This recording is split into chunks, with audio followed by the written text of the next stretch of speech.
Please press meet வச்சு உங்களுக்கு எல்லாரும் காமிச்சிட்டு ட்ரைலர் கட் பண்ணி புது படம் மாதிரி ரிலீஸ் பண்ணுறோம். இந்த படத்தை எப்படி தயாரித்தோம், சூர்யா நான் எப்படி சந்தித்தேன், எப்படி உருவாயிடுச்சு, அது இப்போ எனக்கு எல்லாம் ஞாபகம் வருது. ஆக்சுவலி சூர்யா வந்து இதுக்கு முன்னாடி வாலி படம் பண்ணார். எடிட்டர் விஜயன் சார் சொன்னார், வாலி ரொம்ப நல்லா வந்திருக்கு, அஜித் சார் அவருக்கு வண்டி வாங்கி கொடுத்துருக்காரு அப்படின்னு சொன்னால் அந்த படம் நான் பார்க்குறேன், படம் போட்டால் சொல்லுங்கன்னு சொன்னேன். படம் பார்த்து ரொம்ப நல்லா இருக்கு, சூப்பராக இருக்கு சூர்யா, நம்ம படம் பண்ணுறோன்னு சொன்னோம். அதுக்கப்புறம் அவர் எங்கே இருக்காரு தேடி கண்டுபிடிக்கிறதுக்கு ஒரு ஆள் அனுப்பிச்சார். இப்போ வந்தார். நான் சூர்யா சொன்னேன், நீங்கள் யார் விரும்புகிறீங்களோ அந்த ஹீரோ வச்சு பண்ணுவோம், எனக்கு டைரக்டர் தான் முக்கியம் அப்படின்னு சொன்னேன். அதுக்கப்புறம் அப்போ முதல்ல இந்த கதை இது யார் ஹீரோ நினைக்கல, நான் ஃபஸ்ட்டு சூர்யா தான் நினச்சி டார்கெட் பண்ணி பண்ணோம். அப்புறம் விஜய் சாருக்கு இந்த கதை சொன்னோம். இந்த படம் வந்து ஒரு சரித்திரம். அவர் இந்த படம் தமிழ், தெலுங்கு, ஹிந்தி 3 மொழியிலே பண்ணார். ஒரு டைரக்டர் கண்டினியூஸாக இதில் தான் 3 வருஷமாக சூர்யா அதுக்கு மேலே வாழ்ந்தார். ஃபஸ்ட்டு இது பண்ண உடனே இது பண்ணுறதுக்கு ஷூட்டிங் முன்னாடியே நாங்கள் பவன் கல்யாண் சாருக்கு அண்டர் ப்ரொடக்ஷனில் முதல்ல போய் ஒரு கதை சொன்னோம். அவர் ரொம்ப நாளாக பிடிச்சிருந்தது. அதுக்கப்புறம் ஹிந்தி நான் போனி கபூருக்கு கொடுத்தேன். அப்புறம் நான் போனி கபூர் சொன்னேன் சூர்யா பண்ண நல்லா இருக்குன்னு சொல்லி. ஸோ கண்டினியூஸாக 3 படம் நிறைய 3 லாங்குவேஜில் நிறைய பண்ணார். படம் பார்க்கும்போது ஜோதிகா பார்த்தாலும் பூமிகா பார்த்தாலும் சூர்யா தான் தெரியும். அவர் எக்ஸ்பிரஷன்ஸ், அவர் பாணி, அவர் இது அப்படியே அவங்க அப்படியே காப்பி பண்ணாலே போகிறோம். ஜோதிகாவுக்கு இது டெபியூ ஃபிலிம், ஹீரோயினா தமிழில். அவங்க நடிப்பு வந்து அவ்வளோ நல்லா சிறந்த சூர்யாவுக்கு சொல்ல தேவையில்லை. பூமிகா செலக்ட் பண்ணும்போது பார்த்தோம், பூமிகா ரொம்ப சாஃப்டாக இருக்குது, ரொம்ப இதாக இருக்குது, எப்படி நடிக்குமான்னு நான் சொன்னேன், சூர்யா கண்டிப்பாக வேலை வாங்கிடுவார் அப்படின்னு சொல்லி பண்ணோம். இந்த சாங்ஸ் வந்து இந்த மியூசிக் பார்த்தீங்கன்னா இதுவரைக்கும் தேவா மியூசிக் மாதிரியே தெரியாது. இது எத்தனை படம் பார்த்தேன். அப்போ அவங்க 3 பிரதர்ஸ் சேர்ந்து இருந்தாங்க. சில படங்கள் அப்படி டைரக்டருடைய டேஸ்ட்டு அமையறதும் காட் கிஃப்ட் இதெல்லாமே இருக்கும் கண்டிப்பாக. இந்த படத்துக்கு நான் வந்து டாப் ஆங்கிள் லவ் ஸ்டோரின்னு பேர் வச்சுருக்கேன். எப்படின்னா முதல்ல சொல்லிடுறார் டைரக்டர், இங்கே கலெக்டால ஒரு பையன் பிறந்தா, இங்கே ஒரு ஊரில் ஒரு பொண்ணு வந்தது, இவங்க 2 பேர் சேர போகிறாங்க, முதல்ல கடவுள் டிசைட் பண்ணிட்டாருன்னு சொல்லிட்டாரு. சொல்லிட்டு எப்படி சேர போகிறாங்கிறதான் கதையை முதல்ல சொல்லிட்டு சேர போகிறாங்கன்ட்டு. ஸோ அது எவ்வளோ இன்ட்ரெஸ்டிங்காக இருக்குங்கிறது. ஆக்சுவலாக இந்த படம் வந்து விஜய் அந்த டைமில் மாஸ் ஹீரோ, இதில் ஃபைட்டே இல்லை, ரொம்ப சாஃப்டான படம் பண்ணோம். அவர் சொன்னார், விஜய் நல்லா இருக்கு, எனக்கு ஒரு 2 ஃபைட்டு பண்ணுங்க அப்படின்னு சொன்னார். ஆனால் சூர்யாவுக்கு வந்து ஃபைட் வைக்கிறது இஷ்டம் இல்லை, ஆக்சுவலி லவ் ஸ்டோரி அப்படின்ட்டு. சார் நான் ஒரு நாள் டிஸ்கஸ் பண்ணியிருந்தேன், படம் நல்லா வருதுன்னு அவரும் போஸ்ட் பண்ணல. படம் முடிஞ்சிச்சு, ஃபர்ஸ்ட் காப்பி வந்துடுச்சு, ரிலீஸ் உதயம் தேட்டரில் ப்ரீவியூ நடக்குது. நான் டெலிவரி போய் பால்கனில் நின்று பார்க்குறேன். பார்க்கும்போது விஜய் ஃபேன்ஸ் எல்லாம் பெரிய பெரிய ஸ்டார் கட்டுறாங்க. இந்த கதை ஓகே பண்ணும்போது படம் எடுக்கும்போது இல்லாத ஒரு ஃபீலிங் கூட இல்லாமல் பண்ணோம். அந்த நிமிஷம் எனக்கு காலை அப்படியே நடுங்கிடுச்சு. ஏன்னா அவங்க பயங்கரமாக எக்ஸ்பெக்ட் பண்ணுறாங்க போல் இருக்கு. இது ஒரு மாஸ் ஃபிலிம் நினச்சேன், நான் இந்தியன் மாதிரி படம் பண்ணேன். இது ஒரு லவ் ஸ்டோரி, ஒரு யுகோ, ஒரு இடுப்பு பார்க்குறது ஒரு யுகோ லவ் ஸ்டோரி, எப்படி ரியாக்ட் பண்ணுவாங்களோன்னு பயம். அந்த நிமிஷம் எனக்கு பயம் வந்துடுச்சு ஆக்சுவலாக. ஆனால் படம் அதே தியேட்டரில் மார்னிங் பார்த்தேன். ஃபஸ்ட்டு சீனுக்கு அப்புறம் கனெக்ட் ஆகிட்டாங்க, கிளாஸ் சூர்யா படம் ஹிட்னு சொல்லிட்டேன் நான். ஸோ அது தமிழில் ஹிட் ஆச்சு, ஹிந்தியில் ஹிட் ஆச்சு. இப்போதுக்கும் இந்த சாங்ஸ் பார்த்து நீங்கள்லாம் ஒன்ஸ் மோர் சொல்கிற அளவுக்கு இத்தனை வருஷம் இந்த லைஃப் இருக்குது இந்த சாங்க்கு. ஸோ இந்த படம் கண்டிப்பாக திருப்பி இப்போ ரீரிலீஸில் என்னென்னா, நான் லேட்டஸ்ட்டாக பார்த்தது இந்த படம் எல்லாமே, என் படங்கள் எல்லாமே ஃபிலிமில் ஷூட் பண்ணோம். இப்போ இதில் பார்க்கலாம், மீடியாவில் பார்க்கலாம், சோஷியல் மீடியாவில் பார்க்கலாம், தியேட்டரில் பார்த்து தியேட்டர் எக்ஸ்பீரியன்ஸ் இப்போ இருக்கிற ஜென்ரேஷனுக்கு இல்லை.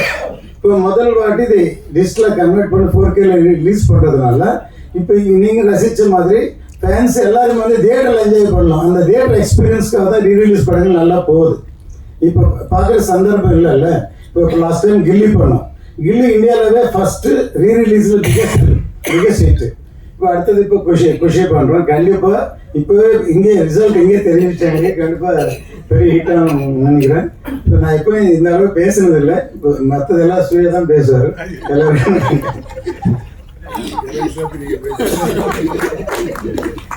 நன்றி சார். அடுத்ததாக இந்த படத்தை வெளியிடவுள்ள சக்தி பிலிம் ஃபேக்டரி சக்திவேல் அவர்களை பேசுகிறார்கள்.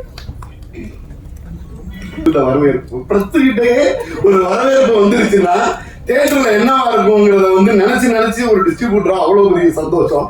ஒவ்வொரு படத்தையும் வந்து என்னன்னா பிரஸ் பார்க்கும் பொழுது ஒரு தராசு வச்சுட்டே பார்ப்பாங்க, அது ஒரு வேலையாவே பார்ப்பாங்க. எனக்கு நான் நினைச்சது உண்டு, எனக்காச்சும் வந்து பிரஸ்ஸை சந்தோஷப்படுத்துற மாதிரி, அது என்டர்டைன்மெண்ட் தானே, அவங்களுக்கும் அது ஒரு என்டர்டைன்மெண்டா மாறாதா அப்படின்னு எல்லாம் சில பிரஸ் மீட் நடத்திருக்கேன். ஃபர்ஸ்ட் டைம் ஒரு பிரஸ் மீட்டு ஒரு ட்ரெய்லரையும் சாங்கையும் வந்து என்டர்டைன்மெண்டா பார்த்தாங்க அப்படிங்கிறது வந்து மிகப்பெரிய ஆச்சரியமா இருந்துச்சு. அதுல ஹைலைட்டான விஷயம், ஒரு சாங்குக்கு ஒன்ஸ் மோர் கேட்டாங்க. அது எனக்கு அதெல்லாம் விட ரொம்ப ஹைலைட்டா இருந்தது. ஒரு சகோதரி கடைசியா ஒன்ஸ் மோர் அப்படின்னாங்க, அதுதான் வந்து பயங்கர ஹைலைட்டா இருந்துச்சு.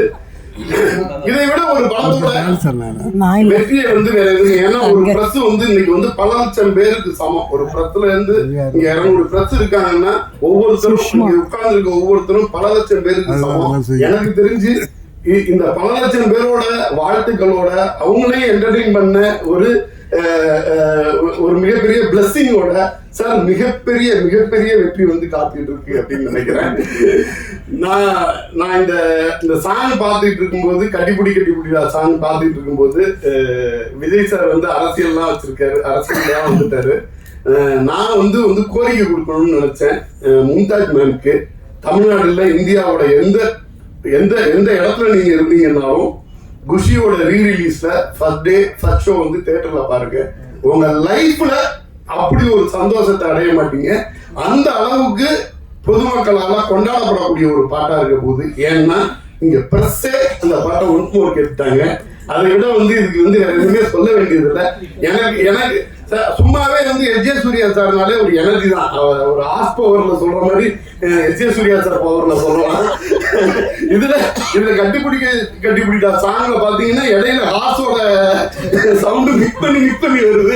எனக்கு நல்லா கனெக்ட் ஆச்சு. எஸ்.ஜே. சூர்யா நான் அதான் கேட்டுட்டு இருந்தேன், சார் இன்னைக்கே இந்த எனர்ஜினா 25 வருஷத்துக்கு முன்னாடி இந்த சாங் பண்ணும்போது நீங்க என்ன எனர்ஜில இருந்திருக்கீங்க அப்படின்ற மாதிரிதான் சார்ட்ட கேட்டுட்டு இருந்தேன். ரொம்ப ரொம்ப ரொம்ப சந்தோஷமான விஷயம். எஸ்.ஜே. சூர்யா சார் சொல்லிட்டு இருப்பாரு ஒரு 2 வருஷத்துக்கு முன்னாடியே, சார் இப்ப இல்ல ஒரு 5-6 இயர்ஸ்க்கு முன்னாடி பேசும் பொழுது ஒரு ஆர்டிஸ்டா ஒரு கலக்குவேன் சார் அப்படின்னு சொல்லுவாங்க. எப்படி இவ்வளவு கான்பிடண்டா சொல்லிட்டு இருக்காங்க அப்படின்ற மாதிரி எல்லாம் சொல்லி பார்த்துட்டு இருந்தேன். இன்னைக்கு வந்து இந்தியா பூரா கொண்டாடப்படக்கூடிய ஒரு நடிகர் எஸ்.ஜே. சூர்யா அப்படின்ற ஒரு பேர் போடும்போது தமிழ்நாட்டில் உள்ள ஒவ்வொரு சின்ன ஊர் குக்கிராமங்கள்ல வரைக்கும் கைத்தட்டு கேட்குது. இந்தியா முழுவதும் கொண்டாடப்பட்டு இருக்க ஒரு நடிகர். எல்லாம் யாரா இருந்தாலும் என்னன்னா அது கம்ஃபர்ட் ஜோன்ல ஜாலியா ஒரு நடிகரா உட்காந்துட்டு இருப்பாங்க. ஆனா அவர் என்ன சொன்னாருன்னா, ஒரு 2 இயர்ஸ்க்கு முன்னாடி அவரை மீட் பண்றதுக்கான வாய்ப்பு இருந்துச்சு. சார் செம்ம பீக்ல நடிச்சுக்கிட்டு இருக்கேன், டைரக்டரா வந்து ஒரு அடிப்பேன் சார் அப்படின்னு அவரோட ஸ்டைல்ல. அதுக்கான முன்னோட்டம்னு நினைக்கிறேன். எஸ்.ஜே. சூர்யா சார் வந்து ஆர்டிஸ்ட்ல இருந்து திருப்பி வந்து ஒரு டைரக்டரா வந்து நம்ம திருப்பி பாக்குறதுக்கான முன்னோட்டம்னு நினைக்கிறேன் இந்த குஷியோட ரீரிலீஸ். சார் சொல்லவே வேண்டியதில்லை, நான் மதிக்கும் மிகப்பெரிய தயாரிப்பாளர். ஒரு இசையில இளையராஜா சார் சொல்லணும்னா தயாரிப்பாளர்ல நான் ஏஎம் ரத்னம் சார் சொல்லுவேன். அவரை விட ஒரு பேஷனா, அவரை விட ஒரு டெடிகேஷனா, அவரை விட ஒரு கான்பிடண்டா ஒரு ப்ராஜெக்டை எடுத்துக்கொண்டு போய் எப்படி வந்து அத்தனை வருஷத்துக்கு முன்னாடி ஒரு இந்தியன் பண்ணியிருப்பாரு அப்படின்னா இப்ப நினைச்சாலும் அவர் ஏதோ வந்து 1-2 ஹிட் கொடுக்கல, கொடுத்ததெல்லாமே ஹிட்டு. இந்தியன், ரன்னு, தூளு, கில்லி, குஷி, அவரோட ஹிட் லிஸ்ட் எடுத்துட்டு போனீங்கன்னா இது இங்க மட்டும் இல்ல, தமிழ், தெலுங்கு, பேசிக்கா வந்து சார் ஒன்று சொல்லிட்டே இருப்பாரு, ஒரு ப்ரொடியூசருங்கிறது வந்து வெறும் ப்ராஜெக்ட் அசம்பிளரா இருக்கக்கூடாது, மேக்கரா இருக்கணும் அப்படிம்பாரு. ரியல் மேக்கர் எத்தனையோ தமிழ் படங்களை கொண்டு போய் ஆந்திராவில இருந்து உள்ள படங்களை வந்து இங்க தமிழ்லையும் எடுத்துட்டு வந்து, தமிழ் படங்களை விட தெலுங்குல வந்து அவர் எழுதின சாங் வந்து தமிழ்ல ஹிட் ஆனதை விட அதிகமான ஹிட் வந்து பேசப்பட்டுக்கிட்டு இருக்குது. ஹிந்தி வரைக்கும் போய் பெரிய லெவலில் கொடிநாட்டிட்டு வந்த ஒரு தயாரிப்பாளர். அந்த தயாரிப்பாளரோட ஒவ்வொரு இப்போ நான் கில்லி ரிலீஸ் பண்ணோம், கில்லி வந்து ஆல் இண்டியா லெவல்ல ஒரு ரெக்கார்ட் செட் பண்ணுச்சு. ரீரிலீஸ்ல வந்து அந்த படத்தை வந்து டச் பண்ண முடியுமா அப்படின்னு அண்ணாந்து பார்க்குற அளவுக்கு ஒரு மிகப்பெரிய கலெக்ஷனை கொடுத்துச்சு. நம்ம ரிலீஸ் பண்ண ஒவ்வொரு தியேட்டருமே வந்து திருவிழா மாதிரி கொண்டாடப்பட்டுச்சு. எனக்கு தெரியும் அந்த அந்த அந்த ரிலீஸுக்கு ரத்னம் சார், அந்த நான் கில்லியோட ஃபர்ஸ்ட் ரிலீஸ்ல நான் இருந்திருக்கேன். அந்த அந்த கில்லி படத்தோட ரிலீஸ்க்கு ரத்னம் சாரோட எஃபர்ட் என்ன, எந்த அளவு கான்பிடென்ட்டோட அவ்வளோ பெரிய பட்ஜெட்ல அன்னைக்கு அந்த படத்தை பண்ணாங்க அப்படிங்கிறது வந்து எனக்கு தெரியும். அந்த படத்தோட வெற்றி அன்னைக்கு அவருக்கு கிடைச்சதை விட, சார் கிடைச்சதை விட, இன்னைக்கு ஒரு வருஷத்துக்கு முன்னாடிக்கு அவங்களுக்கு வந்து திருப்பி அது வந்து பண்ணுதுன்னா, என்னைக்கும் நம்ம பண்ண உழைப்பு, நம்மளோட டெடிகேஷன் ஒழுங்கா இருந்துச்சுன்னா நமக்கான சன்மானமோ வெற்றியோ அது வந்து கிடைச்சே தீரும் அப்படிங்கிற மாதிரி. அது மாதிரி அடுத்ததா வந்து குஷியை கொண்டாந்து ரிலீஸ் பண்றாங்க. ரிலீஸ் பண்ணா எனக்கு வந்து என்னன்னா, ரிலீஸ் படங்கள் நிறைய பண்ணிட்டு இருப்பேன். ரிலீஸ் படங்கள் பண்ணிட்டு இருக்கும்போது ஃப்ரெண்ட்ஸுங்க வந்து வாழ்த்து சொல்லுவாங்க, இந்த படம் எடுத்திருக்கேன், நல்ல படம் அப்படின்லாம். நான் எனக்கு என்ன மாதிரி எனக்கு வாழ்த்துக்கள் வருமோ அதை விட பல மடங்கு கில்லிக்கும், அதை விட அதிகமா குஷிக்கும் எனக்கு வந்துச்சு. எனக்கு அப்பவே வந்து அதோட சக்சஸோட மீட்ரு தெரிய ஆரம்பிச்சிச்சு. அந்த மாதிரி தான் இது வந்து என்னன்னா, ஒரு ஒரு காலம் கடந்த ஒரு படமாகவே நிற்குது. ஒரு விஷயம் பொறுத்த வரைக்கும் ஒரு 2000 சொல்லும்போது சொல்லுவாங்க கமிங் ஆஃப் ஏஜ் ஃபிலிம் அப்படின்னு சொல்லிட்டு.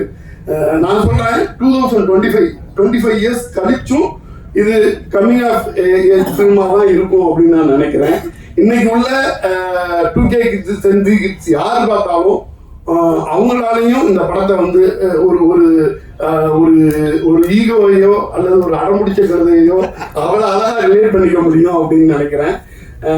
கண்டிப்பா கண்டிப்பா எங்களுக்கு என்ன ஆசைன்னா, நிறைய இடத்துல வந்து மகளிருக்கான பிரத்யேக ஷோ போடணுன்ற மாதிரி ஆசைப்படுறோம். FDFSல வந்து மகளிர் ஷோ போடணுங்கிறதே வந்து எங்களோட பிளான். அது என்ன மாதிரி ரெக்குயர்மெண்ட் வருதுன்னு சொல்லிட்டு தமிழ்நாடு பூரா, ஏன்னா இது ஒரு செலிப்ரேஷனா, ஒரு என்டர்டெயின்மெண்டா, கொண்டாட்டம். அதாவது என்னன்னா, திருவிழாக்களே கொண்டாட்டம் தானே. நம்மெல்லாம் வந்து என்னன்னா, நம்மளோட மூதாதையர்கள் நம்ம எல்லாம் வந்து திருவிழாவிலே வாழ்ந்தோம். கூடி கொண்டாட்டமா சந்தோஷமா இருந்த நம்ம தானே. இன்னைக்கு நிறைய 2K கிட்ஸ்லையும் Gen Z கிட்ஸுக்கும் வந்து அவங்களோட படிப்பு விஷயமாகவும், அவங்களோட பிள்ளைங்களோட படிப்பு, அப்பாக்களோட வேலை சார்ந்து அது மாதிரி திருவிழாக்களை எல்லாம் அட்டன் பண்ண முடியாம இருந்திருக்கும். திருவிழாவை மிஸ் பண்ணீங்கன்னா குஷி ரீரிலீஸை மிஸ் பண்ணிடாதீங்க. அது ஒரு மினி திருவிழா மாதிரி தான் அந்த தியேட்டர்ல. நீங்க ஒரு கான்செப்ட் மாதிரி இருக்கும். அப்படிதான் நாங்க எங்களுக்கு கிடைக்கக்கூடிய எல்லா இடத்துல இருந்து வரக்கூடிய வரவேற்பும் அப்படிதான் இருக்கு. இப்போ இந்த சாங் வந்து சமுதாயத்துல ஏற்படுத்தின இம்பாக்ட் அப்படின்னு பாத்தீங்கன்னா சாங்காவே இப்ப எனக்கு என்னன்னா, பாப்பு ஒரு பொண்ணு ஒண்ணுதான் பார்த்தேங்கிறது வந்து பாப்புங்கிறது வந்து எல்லாருக்கும் தெரிஞ்ச வரி. எனக்கு ஞாபகம் இருக்கு. நான் இப்ப எனக்கு சினிமாவுக்கு சம்பந்தம் இல்லை. என்னோட அண்ணன் பையனை வந்து நான் வந்து குட்டி பையனா பிறந்தப்ப வந்து பாப்புன்னு கூப்பிட்டேன். அவன் கொஞ்சம் பெரிய பையனா போனதுக்கு பிறகு அவனை பாப்புன்னு கூப்பிடுவேன். அது வந்து பாப்பு பாட்டோட இம்பாக்ட். இதை நான் சொல்லிட்டு இருந்தேன். அர்ஷத் பக்கத்துல இருந்துட்டு சொல்லிட்டு இருந்தா, என்னோட அத்தை பொண்ணு அவங்க இப்போ வந்து MBBS முடிச்சிருக்காங்க, அமுதர்ஷினின்னு. அவங்க வந்து அரௌண்ட் 2000ல பிறந்திருப்பாங்க போல. அந்த வீட்டுல அவங்களுக்கு நிக்நேம் பாப்பு. இந்த நிமிஷம் வரைக்கும் அவங்க டாக்டர் ஆயிட்டாங்க. வீட்டுல வந்து பாப்பு வந்தாங்க போனாங்க அப்படின்னு தான் சொல்லிட்டு இருக்காங்க. ஸோ அதாவது என்னன்னா, ஒரு இசையா இருக்கட்டும், ஒரு கிரியேட்டிவா இருக்கட்டும், அது மக்கள் மத்தியில என்ன மாதிரி வந்து அதுக்கான லைஃப் அது தேடிக்குது அப்படின்னு பாத்தீங்கன்னா, அது மக்களோட ரொம்ப இணக்கமா இருக்கும் பொழுது, மக்களை மகிழ்ச்சிப்படுத்தும் பொழுது, அப்பதான் அது வந்து அவ்வளவு நெருக்கமா இருக்கிறதுக்கான ஒரு வாய்ப்புள்ள ஒரு விஷயமா இருக்கும்.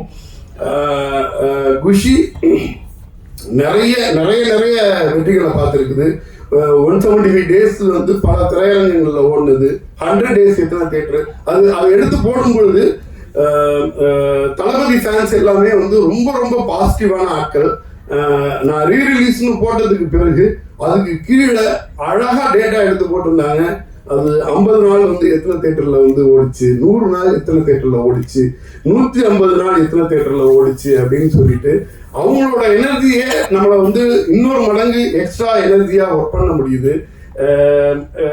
எங்களால் என்ன பண்ண முடியுதுன்னா, இதுக்கான ஒரு ரிலீஸ் படத்துக்கு வந்து நிறைய எக்கச்சக்க மெட்டீரியல் கிடைச்சிரும். இதுக்கான மெட்டீரியலை வந்து நாங்கள் கிரியேட் பண்ண வேண்டியது இருக்கு. ஆனால் என்னன்னா, ஒரு சின்ன மெட்டீரியல் நாங்கள் வந்து இந்த குஷியோட ரீரிலீஸ் பற்றி நாங்கள் ரிலீஸ் பண்ணுறோம்னா அதுக்கு தரக்கூடிய வரவேற்பு இருக்குல்ல, எங்களை மேலே மேலே ஒர்க் பண்ண வைக்குது. அதை வந்து விஜய் ஃபேன்ஸ் வந்து அவ்வளோ அழகாக சோசியல் மீடியாவில் ரிசீவ் பண்ணுறாங்க. அவங்களுக்கு ஒரு மிகப்பெரிய எக்ஸ்பீரியன்ஸ் இருக்கு. ரிலீஸ் பற்றின ஐடியா ப்ராப்பராக இருக்குது. இந்த படத்தை இந்த மாதிரி ரிலீஸ் பண்ணுங்க, எங்களுக்கு இத்தனை தேட்டர்ல போட்டா போதும், இந்த மாதிரி ரிலீஸ் பண்ணுங்கிற மாதிரி எல்லாம் வந்து பண்றாங்க. எனக்கு வந்து என்னன்னா, அவங்க வந்து வேற வேற துறையில இருப்பாங்க. வேற வேற துறையில இருந்தா கூட ஒரு சினிமா துறை சார்ந்த ஒரு விஷயத்தை எந்த அளவுக்கு நுணுக்கமா வந்து கவனிக்கிறாங்க. அவங்க ஃபேன்ஸாவே காலகாலமா இருந்ததுனால ஒரு படம் அது வெளியீடு எப்படி இருக்கணும், ஒரு ரீரிலீஸ் வெளியீடு எப்படி இருக்கணும் அப்படிங்கிறது வரைக்கும் டிஸ்கஸ் பண்ற அளவுக்கு இருக்கிறது வந்து செம்ம எனர்ஜியா இருக்கு. நாங்க வந்து ஒரு குஷி ரீரிலீஸ் பண்றத மிகப்பெரிய ப்ரைடா செம சந்தோஷமா எடுத்து நாங்க பண்ணிட்டு இருக்கோம். நிச்சயமா எனக்கு வந்து என்னன்னா, இன்னைக்கு பிரஸ் மீட்ல பிரஸோட எனர்ஜி லெவல்ல 20% ஆடியன்ஸ் கிட்ட இருந்ததுனாலே பல கோடி ரூபாய் வருமானம் சார் ரத்னன் சாருக்கு இன்னைக்கு சொல்லிடுறேன். நன்றி.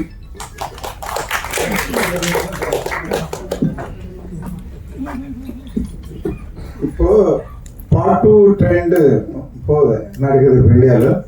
ஸோ குஷி பார்ட் 2 பண்ணலாம் எனக்கு தோணுச்சு. அது யார் நடிக்கிறாங்களோ, விஜய் சார் பையனை நடிக்கிறாரு, விஜய் சாரே நடிக்கிறாரு, வேற யார் நடிச்சாலும் பார்ட் 2 போட்டாலே அதுக்கு ஒரு பிராண்டு. இப்போ எல்லாமே பார்ட் 2, ஹிந்தியில் எல்லாமே பார்ட் 2, பார்ட் 3, பார்ட் 2 போகுது. என் படங்கள் எல்லாமே மேபி ரன் 2, குஷி 2, கில்லி 2 எல்லாமே பார்ட் 2 எல்லாமே ஹிட் படங்களாக இருந்துச்சு. ஸோ அதில் மெயின் வந்து லவ் ஸ்டோரி என்டர்டைன்மெண்ட் குஷி பார்ட் 2 பண்ணான்னு இருக்கு. சூர்யா நினைச்சா மேபி பண்ணலாம். ஓகே, எந்த சந்தர்ப்பத்தில் ஏன்னா இந்த படம் முடிஞ்ச பிறகு சூர்யா என்ன பண்ணாருன்னா வைரமஸ் சார் படம் போட்டு காமிச்சார். அப்போ ப்ரொடியூசர் ஃபோன் பண்ண சொன்னார், எப்படி ஒரு சின்ன ஈகோ ப்ராப்ளம், ஒரு தின் லைன் இவ்வளோ செலவு பண்ணி எப்படி ப்ரொடியூசர் எடுத்தார், முதல்ல ஒவ்வொரு தைரியத்துக்கு தேங்க்ஸ் சொல்லணும் அப்படின்னு சொன்னார். எனக்கு சூர்யா சொன்னார். ஸோ அந்த மாதிரி நம்ம காலகட்டத்தில் இந்த சப்ஜெக்ட் இந்த மாதிரி டைரக்டர் டிசைட் பண்ணால் அதை நம்பி போகிறேன்னு சொல்லி இப்படி பண்ணியிருக்கோம். அது இதே வரைக்கும் நீங்கள் ரசிகர் லெவலில் வரைக்கும் இந்த படம் அமைஞ்சிருக்கு.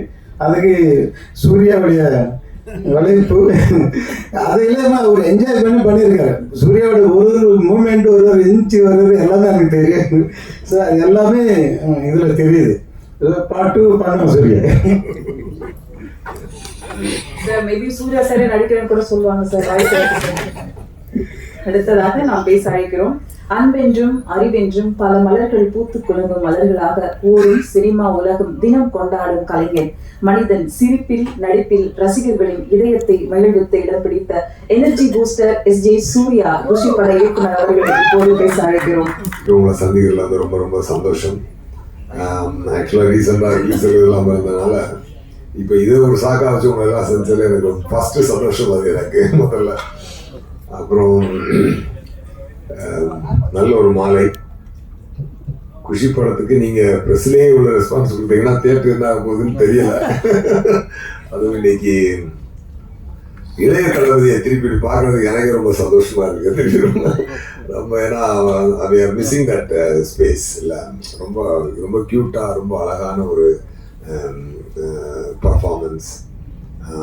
ஜோதிகா மேடம் அவங்களுமே சூப்பர் ஆக்ட் பண்ணியிருக்காங்க. எல்லாத்தையும் திருப்பி நினச்சி பார்க்கும்போது ஆக்சுவலாக என்னென்னா, ஒரு இந்த படத்தினுடைய கதையை நான் சொல்லும்பொழுது நான் 2.5 மணி நேரம் சொல்லுவேன். நான் ரத்ன சார் நான் தான் போனோம் விஜய் சாரை பார்க்கறதுக்கு. அப்போ நம்ம படம் சொல்லும்போதே நம்ம மைண்டில் படத்தை பார்த்துறோம். அதுக்கப்புறம் பார்த்தீங்கன்னா சீனை ஒன்றுன்னா ஷூட் பண்ணும்பொழுது அந்த ஷூட் பண்ணி ஒரு சீனை வந்து நாங்கள் வந்து 1 lakh டைம் பார்ப்போம். ஏன்னா எடிட்டிங்கில், ஒரு டிஸ்கஷனில், மியூசிக் டைரக்டருக்கு கதை சொல்லும் பொழுது, அசிஸ்டன்ட் டைரக்டருக்கு கதை சொல்லும் பொழுது, அந்த சினிமாட்டோகிராஃபருக்கு கதை சொல்லும்பொழுது, ஃபைட் மாஸ்டருக்கு கதை சொல்லும் பொழுது, எடுத்த சீனை எடிட் பண்ணும்பொழுது, விஜய் சாரோட அந்த ரஷ் பார்க்கும்போது ஒவ்வொரு டைம் பார்த்தீங்கன்னா கிட்டத்தட்ட ஒவ்வொரு சீனையும் நாங்கள் வந்து மிக்சிங் எல்லாத்துலேயும் பார்த்தோம், ஃபைனல் ட்ரிமிங் மிக்சிங் இது வரைக்கும் பார்த்தீங்கன்னா கிட்டத்தட்ட 1 lakh டைம் வந்து ஒரு சீனை நாங்கள் கோத்ரூ பண்ணுறோம் அந்த மைண்டில். ஸோ அப்போ பார்த்து இருக்கும்பொழுது படம் ரிலீஸ் ஆகுறதுக்குள்ளே வந்து பார்த்தீங்கன்னா அந்த டைரக்டருக்கு இந்த படம் வந்து என்னது நல்லா இருக்கா நல்லா இல்லையா அதுவே மறந்துடும். அந்த அளவுக்கு நாங்கள் நம்மாயிடுவோம். ஏன்னா ஒரு 100 தடவை பார்த்த ஒரு சீன் நாங்கள் நம்மாயிடுவோம். அதனால் அதுக்கப்புறம் தேட்டரில் ஆடியன்ஸோடு போய் ஆடியன்ஸ் ரசிக்கிறதும் கைத்தட்டுறதையும் பார்த்து பரவாயில்ல நம்ம நினச்சது கரெக்டாக இருக்குது அப்படின்னு தான் பார்க்க முடிஞ்ச வழியிற ஒரு ஆடியன்ஸாக நான் ஒரு மேக்கர் வந்து அந்த படத்தை என்ஜாய் பண்ணவே முடியாது. ஒரு ஆடியன்ஸ், ஏன்னா ஆடியன்ஸ் வந்து ஃப்ரெஷ் மைண்டில் வருவாங்க, அவங்களுக்கு எதுவுமே தெரியாது. ஒரு ஆடியன்ஸாக ஃபஸ்ட்டு என்ஜாய் பண்ணுவாங்க. ஃபர்ஸ்ட் டைம் நான் ஆடியன்ஸாக இந்த சாங்கை பார்த்தேங்க, இந்த படத்தை ரியலில் நான் என்ஜாய் பண்ணேன். உண்மையாக சே அப்போ ஆடியன்ஸ் எவ்வளோ என்ஜாய் பண்ணியிருப்பாங்கல்ல அப்படின்றது எனக்கு இன்னைக்கு ஃபீல் ஆச்சு. உண்மையாகவே ஏன்னா 20 years ஆச்சு இல்லையா. ஸோ அவ்வளோ கேப் விட்டு இந்த படத்தை பார்க்கும்பொழுது அவ்வளோ ஒரு பரவசம் ஒன்று உண்டாகுது மனசுக்கு. அப்போ தான் நான் நினச்சேன், இப்போ அந்த மைண்டில் இன்றைக்கி நான் ஒரு டேக்காக எடுத்துக்கிறேன்னா கில்லரில் இதுலேருந்து கொஞ்சம் கூட குறையாமல் என்டர்டெயின்மெண்ட் குறையாமல் இதே எனர்ஜியோட இதே இருக்கணும், அதை மிஸ் பண்ணிடவே கூடாதுன்னு ஒரு ரிஃப்ரெஷிங் மொமெண்ட்டாக இருந்துச்சு இன்னைக்கு இந்த ஷோ. மேபி இந்த ரிலீஸே வந்து எனக்கு ஒரு ரீஃப்ரெஷிங் மூமெண்ட்டாக இருக்க போகுது கண்டிப்பாக. அதுவும் இல்லாமல் கட்டிப்புடா சாக்குது எங்கேயோ 3 தடவை ஒன்ஸ் போருக்கு. என்ன ஒரு அதில் என்னன்னா ஒரு கிளாமர் சாங் தான், ஆனால் அதில் ஏன் அவ்வளோ ஒரு ஈர்ப்பு இருக்குன்னு சொல்லி பார்த்தீங்கன்னா நாட் ஓன்லி அந்த சாங்கில் வந்து அந்த மெலடி வந்து ஒரு ஸ்வீட்டான மெலடிங்க. அது ஒரு பழைய பாட்டு உண்டு, செந்தமிழ் தேன்மொழியாள் நிலாவென சிரிக்கும் மலர் கொடியா நிலாவென சிரிக்கும் மலர் கொடியா. அந்த பாட்டு தான் தேவா சார்ட்ட சொல்லி இப்படி மாத்தலாம் சார் சொல்லி செந்தமிழ் தேன்மொழியா கட்டி பொடிடா. ஏன் உங்களுக்கு எத்தனையோ ஒரு கிளாமர் சாங் வந்திருக்கு, ஆனா ஏன் உங்களுக்கு அது ஈர்க்குது அப்படின்னு சொல்லி பார்த்தீங்கன்னா அது ஒரு அருமையான ஒரு பொயட்டிக் சாங். அது அந்த ஒரு பொயட்டிக்கான ஒரு சாங்ல இருந்து எடுத்த மெலடின்றதுனால அந்த மெலடி வந்து அப்படி உள்ள புகுது, ஆடியன்ஸுக்குள்ள அப்படி புகுது. அது ஒரு வார்ம் ஃபீலை வந்து கிரியேட் பண்ணுது. அது வைரமுத்து சாரோட லிரிக் ஆகட்டும், மும்தாஜினுடைய இதாகட்டும், அந்த டான்ஸ் மாஸ்டர் தாரா மாஸ்டர் அவங்களோடதாகட்டும், இளைய தளபதி அதில் அப்படி உள்ள பூந்தவர் பண்ண ஒரு எனர்ஜி ஆகட்டும், எல்லாமே சூப்பர். அது வந்து ரொம்ப ஹாப்பியாக இருக்குது. நாட் ஓன்லி தட் சாங், மொட்டு ஒன்று மலருது லிரிக்குக்கு டியூன் போட்டார் தேவா சார். இந்த லிரிக்கு சார் இந்த வழக்கமாக டியூன் போட போவாங்க, போனோடனே தேவா சார் வந்து சார் என்ன பண்ணலாம் நீங்கள் அப்படின்னு சொல்லி கேட்பாரு. இந்த இடம் வந்து நம்ம வந்து ஒரு லிரிக்கை கொடுக்குறேன், நீங்கள் டியூனுக்கு லிரிக் இல்லை சார், இந்த இடம் லிரிக்கை தரோம், நீங்கள் அதுக்கு டியூன் போடணும் சார் அப்படின்னு சொல்லி சொன்னேன். என்ன லிரிக் சார்னா வைரமுத்து சார் ஒரு லிரிக் வச்சிருந்தார், மொட்டு ஒன்று மலர்ந்திடம் மறுக்கும் முட்டும் தென்றல் அதை மெல்ல திறக்கும், இது மலரின் தோல்வியா இல்லை காற்றின் வெற்றியா, கல்லுக்குள்ளே சிற்பம் தூங்கி கிடக்கும் சின்ன ஊழி தட்டி தட்டி எழுப்பும், இது கல்லின் தோல்வியா இல்லை ஒளியின் வெற்றியா. சொல்லும் போதே அவர் அப்படி ஒரு பொயட்டிக்கான ஒரு பெண்ணுக்கும் ஆணுக்கும் இருக்கக்கூடிய சண்டை என்பது, அந்த ஊடல் என்பது, ஊடலுக்கு இதை விட சிறந்த வரிகள் போடவே முடியாது. மேகம் என்பது மழை முடிச்சு காற்று முட்டினால் அறிந்து கொள்ளும், காதல் என்பது இது மனம் முடிச்சு கண்கள் முட்டினால் சேர்ந்து கொள்ளும். அந்த மாதிரி ஒரு எக்ஸ்ட்ராடினரி லைன்ஸ் இதெல்லாம் வந்து அது வந்து நான் இப்போ தேவா சார்ட்ட கேட்டேன், இந்த பழைய பாட்டுக்கு இல்லையா மொட்டு சிட்டுக்குருவி அந்த மாதிரி வேணும் சார் அப்படின்னு சொல்லி கேட்டேன். தேவா சார் ரொம்ப அழகாக அந்த டியூனை போட்டு கொடுத்தார். அமைந்தது சார், இந்த படத்திற்கு அனைத்தும் அமைந்தது. இந்த படத்துக்கு விஜய் சார் போய் கதை சொல்லும்பொழுது அமைதியாக கேட்டதும், அவர் கேட்டு முடிச்சோடனே அவர் பெரிய ரியாக்டே பண்ணல. ஒருவேளை அவர் பிடிக்கல அப்படின்னு நினச்சிட்டு ரத்ன சாரை பார்த்தேன், இன்னும் சார் ரொம்ப மாதிரி அமைதியாக இருக்காரு, விஜய் சார் உங்களுக்கு பிடிக்கலன்னா நான் வேணா வேற கதை சொல்கிறேன் அப்படின்னு. ஏன் நல்லா இருக்கே இதே பண்ணுவோம் அப்படின்னாரு. ஓ இது ஆமாம் ஏங்க நல்லா இருக்குன்றது இதுதான் ரியாக்ஷன் ஆகும், அவங்களும் கொஞ்சம் வைப்பு கொடுக்கணும் சார் அப்படின்னு சொல்லி அப்படி ஒரு அப்படி ஒரு பிரமாதமான ஒரு அனுபவம்.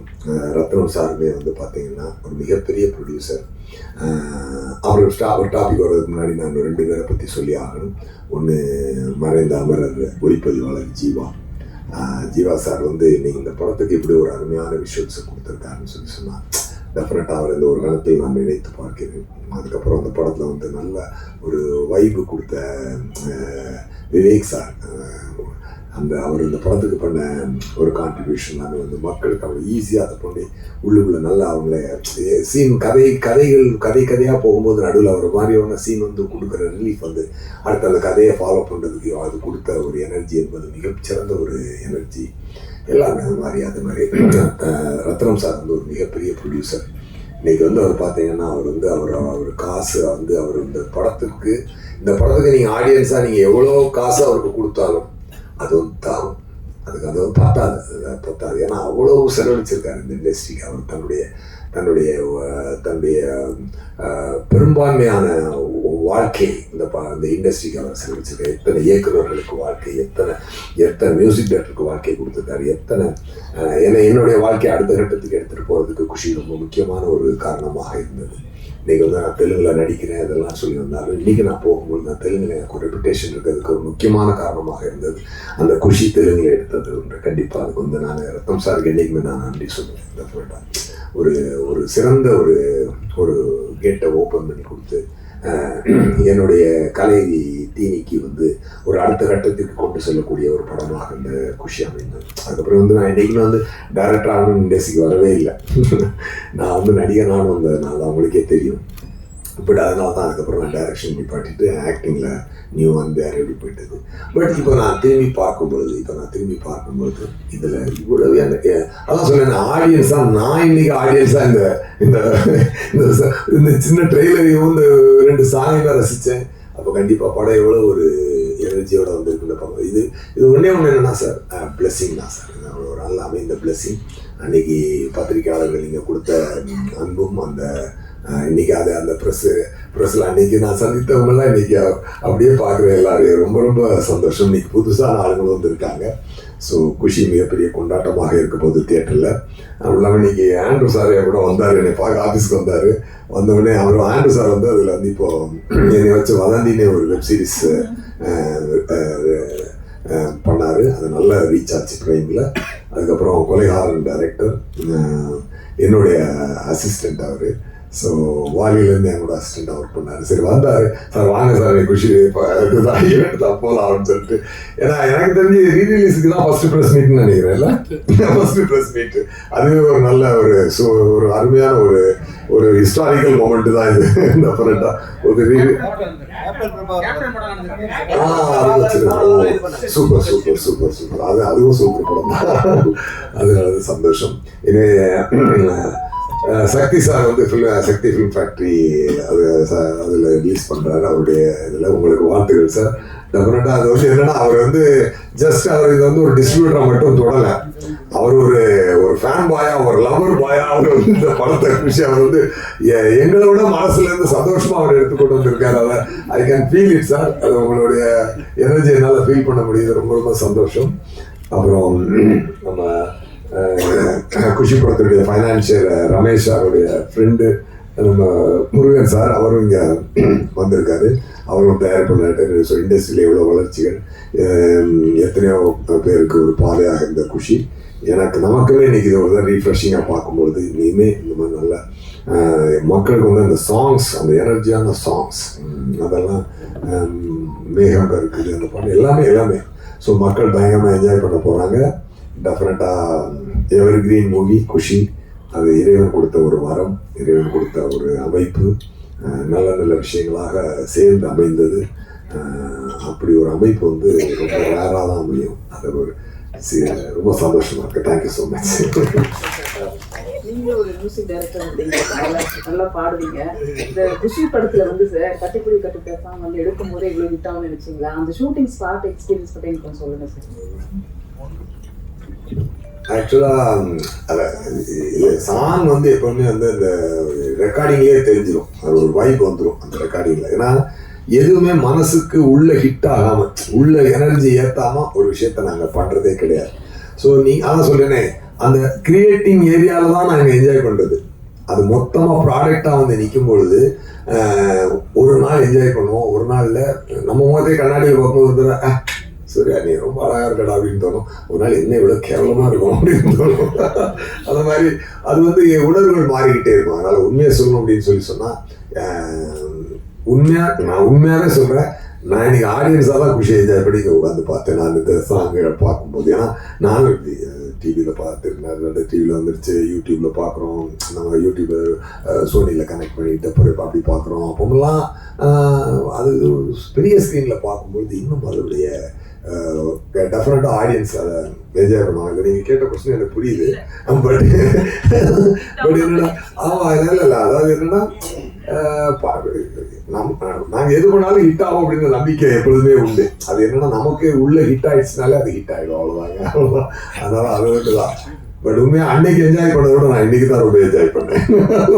அதான் உண்மை. உங்கள் கொஸ்டினுக்கு அதான் ஆன்சர். நிறைய கேள்வி கேட்பாங்க அவங்க.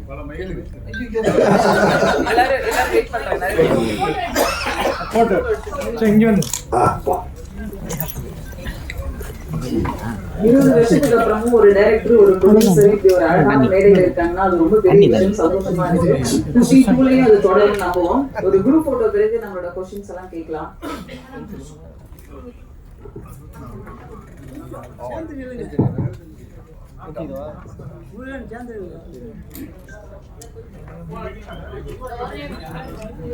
Sir, straight sir.